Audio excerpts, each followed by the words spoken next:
響くされもねえスタンスパイダー目を澄ます彼ら行き当たって渡っても止まりやしない闇雲 go ahead. Halo, welcome, dan apa kabar kalian semua? Jadi kali ini kita mau ngebahas dari si Unohana ya. Jadi kira-kira si Unohana itu bagusnya dibuat feeder atau dibuild ya. Jadi sebenarnya itu balik lagi ke kebutuhan kalian. Kalau kalian yakin dengan attacker-attacker kalian, dengan adanya feeder Unohana bisa ngeratain lawan dalam 2 ronde itu, kalian bolehlah buat si Unohana itu feeder. Tapi kalau kalian gak yakin, mendingan kalian buat Unohana itu dibuild, biarin dia tuh bisa ngebantu nge-heal. Kemudian kita lihat dulu kalau di level 79, kalau Unohana mati dia tuh bisa ningkatin red damage sebesar 44%, kemudian reduksi damage-nya 44%. Ini lumayan tinggi ya, naiknya itu lumayan tinggi. Kemudian kalau nail kalian tuh udah bintang 5, itu pastinya tuh ningkatin red damage sampai 10%.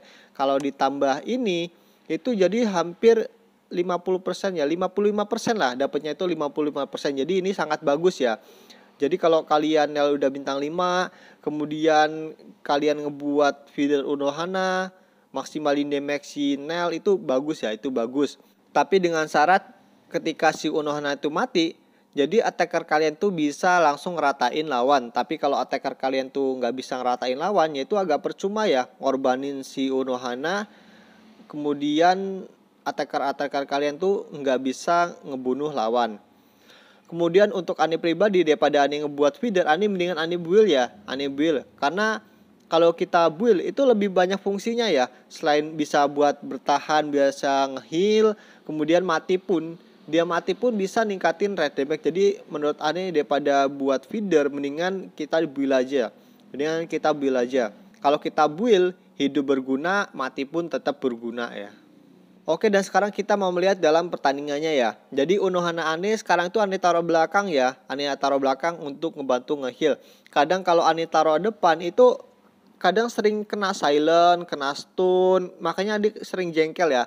Ani sering jengkel kalau si Unohana itu kena silent, kena stun. Jadi nggak berfungsi. Mati enggak, hidup pun nggak berfungsi. Jadi udahlah Ani putuskan untuk naruh Unohana itu di belakang. Tapi ini efektif kalau kalian tuh ngelawan hero-hero yang banyak CC ya. Kayak si Toshiro, Yamamoto, Mayuri, kemudian Matsumoto. Kalau hero-hero yang banyak pakai seperti itu, Ani taruh belakang sih.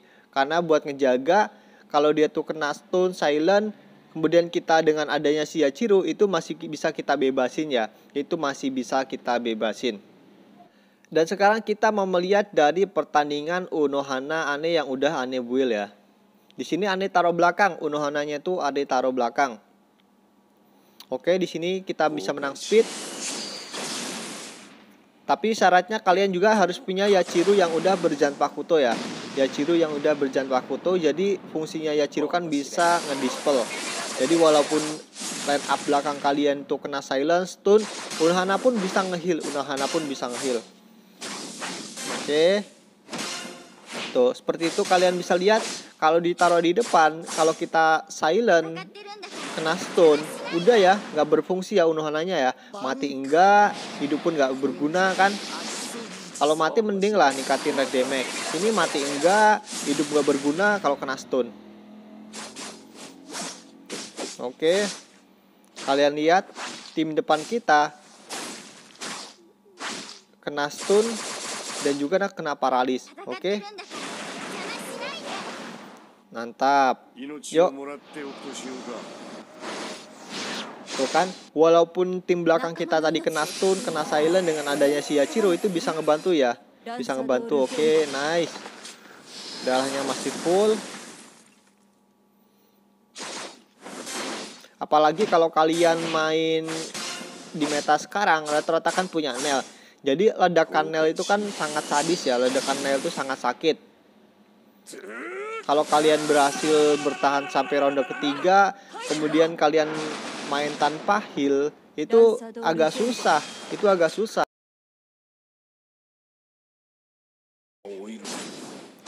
Karena dari ledakan sinyal pun itu sangat mengganggu ya. Itu ledakan sinyal itu sangat mengganggu. Oke, di sini tim kita sekarat.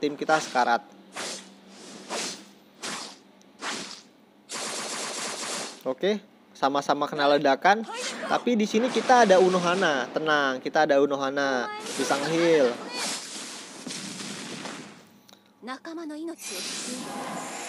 Oke, mantap sekali kan. Jadi kita bisa tenang ya. Oke, pertandingan pertama kita bisa menang ya. Pertama kita bisa menang. Sekarang kita menuju ke pertandingan selanjutnya. Oke, di sini sama ya. Di sini sama, musuh pun pakai banyak hero CC tuh, kayak si Matsumoto, Yamamoto, kemudian ada si Mayuri tuh kan. Hero-hero seperti itu buat jengkel ya. Hero seperti itu buat jengkel. Apalagi kalau Unohana kita yang ditaruh depan kena stun, kena silent, itu jadi tambah nggak guna. Makanya di sini Ani taruh belakang aja lah. Ani memutuskan untuk ditaruh di belakang.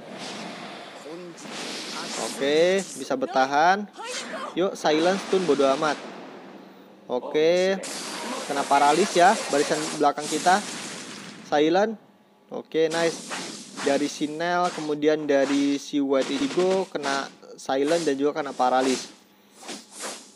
Kalau Unohana kita taruh di depan itu nggak guna jadinya ya.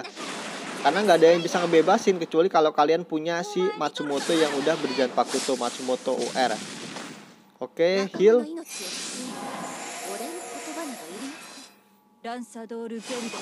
Oke, nice. Ronde kedua masih belum bisa ngebunuh. Karena musuhnya ini tebel. Musuh nggak bawa Unohana. Oh, Unohana taruh asis. Oke.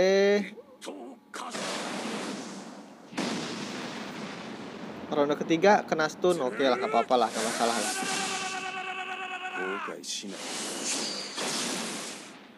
Yang penting tadi dia tuh sempat nge-heal ya. Jadi bisa nge-fullin darah kita. Ledak. Des. Oke, mantap jiwa. Sadis.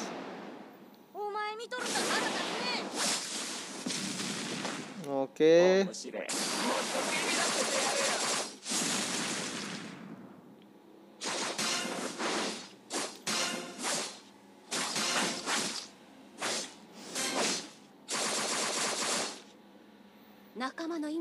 Yuk, Unohana heal. Oke, masih bisa bertahan. Meledak.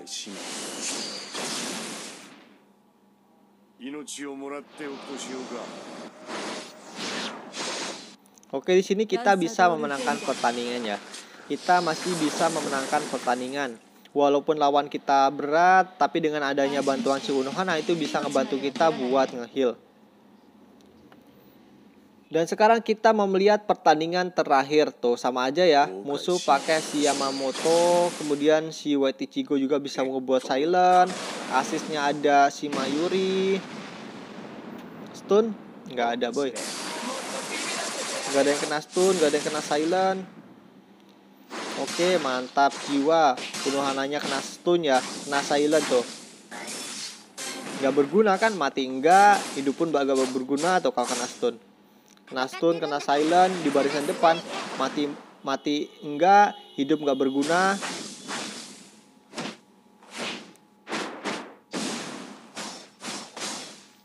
Oke, nice. Kalau Unohana kita tadi taruh di depan, itu udah kena silent ya, kena stun tuh. Kayak si Yamamoto dan juga hero kita yang perempuan itu. Oke, nice, bisa nge-heal, penuh lagi darah.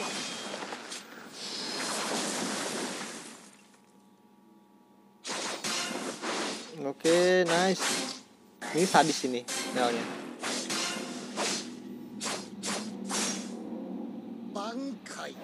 Yuk, Unohana dia udah mati ya.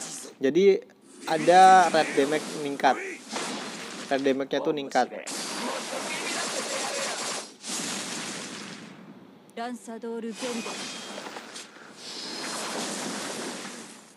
Oke, masih bisa bertahan tuh. Masih bisa bertahan sampai ronde ketiga. Untung kita masih punya Unohana, kakak. Untung kita masih punya Unohana ya. 仲間の命を Oke, ngebantu kita 言葉などいる bisa nge-heal. Lumayan kan, lumayan. Jadi kita bisa bertahan dari ledakan sinelnya. Oke, di sini kita bisa menangkan pertandingan. Oke, jadi itu dia ya pembahasan dari si Unohana yang bagusnya dibuat feeder atau di build aja. Kalau Ane pribadi, Ane mendingan Ane build ya. Ane build. Jadi hidup berguna, mati pun berguna. Kalau kalian buat feeder, kemudian attacker kalian tuh nggak bisa ngekill musuh, itu sama dengan kita mengurangi satu hero di kita ya. Itu sama dengan kita mengurangi satu hero di kita. Jadi kalau Ane pribadi, udahlah Ane build aja lumayan. Karena modenya tuh bukan hanya mode arena doang, masih banyak mode-mode yang lainnya. Kemudian kalau Unohana Ane taruh di belakang itu karena musuh sekarang tuh banyak hero-hero CC ya. Banyak hero-hero yang bisa ngasih efek stun, ngasih efek silent, makanya Ane taruh belakang biarin bisa nge-heal. Kalau Ane taruh depan itu kadang menjengkelkan. Kadang kena stun, kena silent, nggak ada yang nge-purify, kan jadi nggak guna. Mati enggak, hidup pun nggak berguna ya kalau kena stun. Oke, jadi itu dia video kali ini. Terima kasih dan bye-bye.